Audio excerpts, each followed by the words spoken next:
أعوذ بالله من الشيطان الرجيم. بسم الله الرحمن الرحيم. يا أيها الذين آمنوا لا تقدموا بين يدي الله ورسوله واتقوا الله إن الله سميع عليم. سورہ حجرات کے یہ پہلے رکوع ہے. یہ رکوع آیت نمبر 1 سے لے کر آیت نمبر 11 تک کے آیاتوں پر مشتمل ہے. سورہ حجرات ہجرت کے بعد نازل ہونے والے سورتوں میں سے ہیں. اس سورہ مبارکہ میں 2 رکوع 18 آیاتیں 345 کلمات 1476 حروف ہے. اس سورہ مبارکہ میں جن مضامین کو خصوصی طور پہ بیان فرمایا گیا ہے اور ان کی تعلیم دی گئی ہے اس کے مخاطب مسلمان ہیں کہ مسلمان ہی اس بات کے مستحق ہیں کہ ان کو ادب اور احترام کا تعلیم دیا جائے. ابتدائی 5 آیاتوں میں ان کو وہ ادب سکھایا گیا ہے جو انہیں اللہ اور اللہ کے رسول کے معاملے میں ملحوظ نظر رکھنا چاہیے. پھر یہ ہدایت دی گئی ہے کہ ہر خبر پر یقین کر لینا اور اس پر کوئی کارروائی کر گزرنا مناسب نہیں ہے.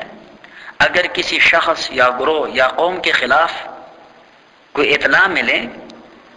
یا اطلاع کرنے والا اطلاع دے دیں تو فوری طور پر اس خبر پر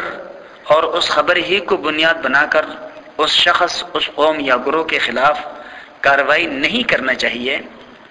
بلکہ اس خبر کے بعد اپنے دیگر ذرائع سے بھی اس خبر کا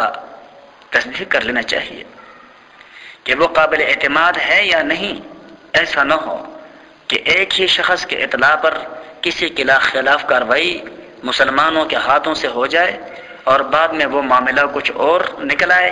برخلاف اس کے کہ جس طرح سے ان کو خبر دی گئی، تو پھر الزام لگے گا مسلمان پر، پچھتاوا ہوگا مسلمانوں کو، اور پھر ظاہر بات ہے اس پچھتانے کا کوئی فائدہ نہیں. اس کے بعد یہ بتایا گیا کہ اگر کسی وقت مسلمانوں کے 2 گروہ آپس میں لڑ پڑیں تو اس صورت میں دوسرے مسلمانوں کو کیا طرز عمل اختیار کرنا چاہیے. پھر مسلمانوں کو ان برائیوں سے بچنے کی تاکید کی گئی ہے جو اجتماعی زندگی میں فساد برپا کرتی ہے اور جن کی وجہ سے آپس کے تعلقات خراب ہوتے ہیں. ایک دوسرے کا مذاق اڑانا، ایک دوسرے پر تان کرنا، ایک دوسرے کے برے برے نام رکھنا،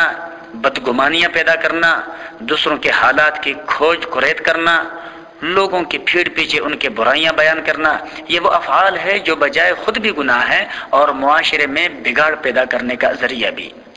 اللہ تبارک و تعالیٰ نے نام بنام ان کا ذکر فرما کر انہیں حرام قرار دیا ہے. اس کے بعد ان قومی اور نسلی امتیازات پر ضرب لگائی گئی ہے جو دنیا میں عالمگیر فساد کے موجب بنتے ہیں. قوموں اور قبیلوں اور خاندانوں کے اپنے شرف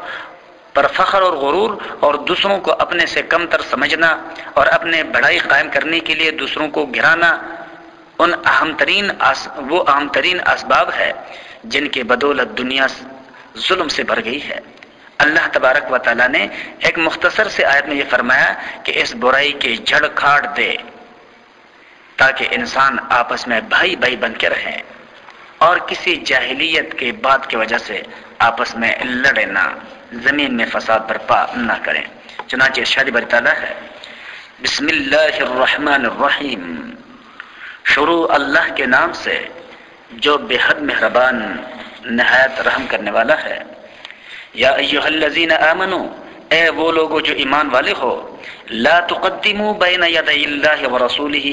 آگے نہ بڑھو اللہ سے اور اس کے رسول سے. یعنی اللہ اور اللہ کی رسول نے جن کاموں میں جس حد تک کرنے کا حکم دیا ہے ان کاموں کو ان کے حدود کے اندر رکھ کر قائم کر لیا جائے. مثلا اللہ تبارک و تعالیٰ نے رمضان کی 30 روزے مقرر کیے تو 31 رکھ لے بندہ اور کہیں جی کہ میں ثواب کماتا ہوں. اسی طریقے سے اللہ تبارک و تعالیٰ نے جن افعال اور اعمال کے لیے حدود مقرر کی ہیں ان حدود سے اپنے آپ کو نہ نکالے. واتقوا اللہ، اور اللہ سے ڈرتے رہو، ان اللہ سمیع علیم، بے شک اللہ سب کو جانتا اور سنتا ہے۔ یا ایھا الذین آمنوا، اے وہ لوگ جو ایمان والے ہو، لا ترفعوا اصواتکم، بلند نہ کرو اپنے آوازیں، فوق صوت النبی، نبی کے آواز سے، ولا تجہروا لہ بالقول، اور اس سے نہ بولو اونچی آواز میں بولنا، کجہر بعضکم لبعض، جس طرح کہ تم اونچا بولتے ہو ایک دوسروں کے بارے، ان تحبط اعمالکم، کہ کہیں تمہارے اعمال اکارت نہ ہو جائے، وانتم لا تشعرون، اور تمہیں اس کا شعور بھی نہ ہو۔ حضور نبی کریم صلی اللہ علیہ وسلم کے مجلس کے آداب بیان ہو رہے ہیں کہ جب اللہ کے رسول کے مجلس میں ہو تو بات کرتے ہوئے اپنے آوازوں کو پست رکھو اور اپنے آوازوں کو بلند نہ کرو، کہ یہ آداب مجلس کے خلاف ہے۔ ان الذین، بے شک وہ لوگ، یغضون اصواتهم عند رسول اللہ، جو لوگ دبے رکھتے ہیں اپنے آوازوں کو اللہ کے رسول کے پاس، اولئک الذین امتحن اللہ قلوبهم للتقوی، وہی ہے جن کے دلوں کو جانچ لیا ہے اللہ نے تقوی کے لیے، لہم مغفرۃ، ان کے لیے بخشش ہے، واجر عظیم، اور بہت بڑا اجر۔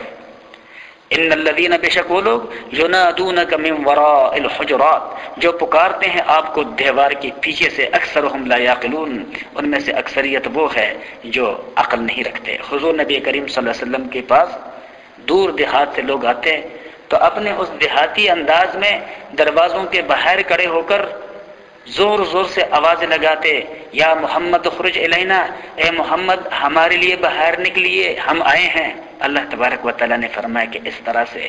حجروں کے باہر کھڑے ہو کر اللہ کے رسول کو مت پکارا کرو۔ وَلَوْ أَنَّهُمْ صَبَرُوا، اور اگر وہ لوگ صبر کرتے، حَتَّى تَخْرُجَ إِلَيْهِمْ، یہاں تک کہ آپ ان کی طرف نکل جاتے، لَكَانَ خَيْرًا لَهُمْ، البتہ یہ ان کے حق میں بہتر ہوتا، وَاللَّهُ غَفُورٌ رَحِيمٌ، اور اللہ تبارک و تعالیٰ معاف کرنے والا، رحم کرنے والا ہے۔ چونکہ ان لوگوں نے جان بوجھ کر یہ سب کچھ نہیں کیا، بلکہ اپنے بے تہذیبی کی وجہ سے یہ سب کچھ کیا، اس لیے اللہ نے ان کو ادب تو سکھایا لیکن ان کو گناہ گار قرار نہیں دیا گیا۔ یا ایھا الذین آمنوا، اے وہ لوگ جو ایمان والے ہو، ان جاءکم فاسق بنبأ، اگر آئے تمہارے پاس کوئی گناہ گار خبر لے کر، فتبینوا، تو اس کی تحقیق کر لیا کرو، ان تصیبوا قوما بجہالۃ، کہیں جان نہ پڑو کسی قوم پر بے علمی کی وجہ سے، فتصبحوا، پھر کل کو ہو جاؤ گے، علی ما فعلتم نادمین، جو کچھ تم نے کیا ہے اس پر پشیمان۔ اللہ تبارک و تعالی گویا یہ واضح فرمانا چاہتا ہے کہ تمہیں جس نے خبر دی ہے وہ خبر ذاتی عناد کی وجہ سے بھی ہو سکتی ہے،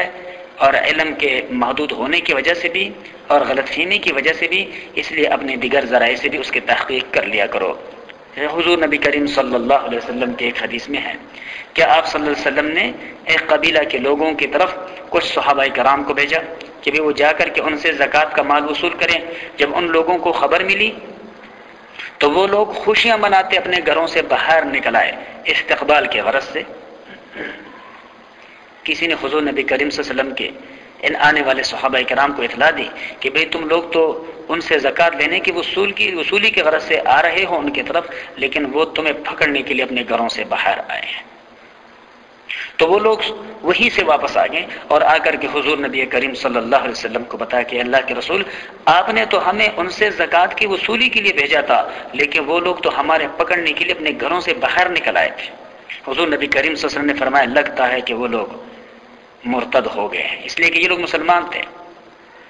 تو حضور نبی کریم صلی اللہ علیہ وسلم نے مشورہ کیا کہ بھئی ان لوگوں کے خلاف جہاد کیا جائے گا۔ اب اتنی ہی دیر میں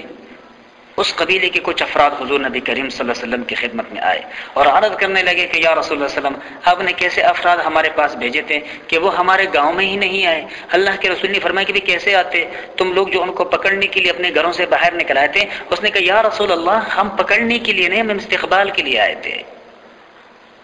تو اللہ تبارک و تعالیٰ نے یہ آیات نازل فرمائی کہ بھئی اگر کسی ایک ذریعہ سے کسی فرد یا قوم کے بارے میں تمہیں غلط اور ناپسندیدہ خبر مل جائے تو محض کسی ایک خبر واحد کو بنیاد بنا کر ان کے خلاف کارروائی نہ کرو جب تک اپنے دوسرے ذرائع سے بھی اس خبر کے متعلق پوری تحقیق نہ کر جاؤ۔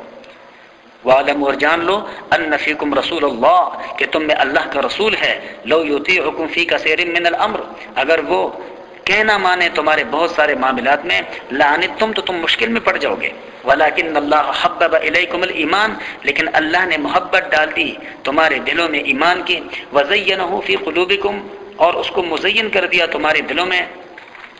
وکرہ الیکم الکفر، اور اللہ نے نفرت ڈال دی تمہارے دلوں میں کفر کے، والفسوق اور نافرمانی کے، والفسوق اور بے حکمیوں کے، والعصیان اور نافرمانی کے، اولئک هم الراشدون، وہی لوگ ہیں جو نیک راہ پہ ہیں۔ اللہ تبارک و تعالیٰ ان آیاتوں میں صحابہ کرام کی تعریف فرما رہے ہیں۔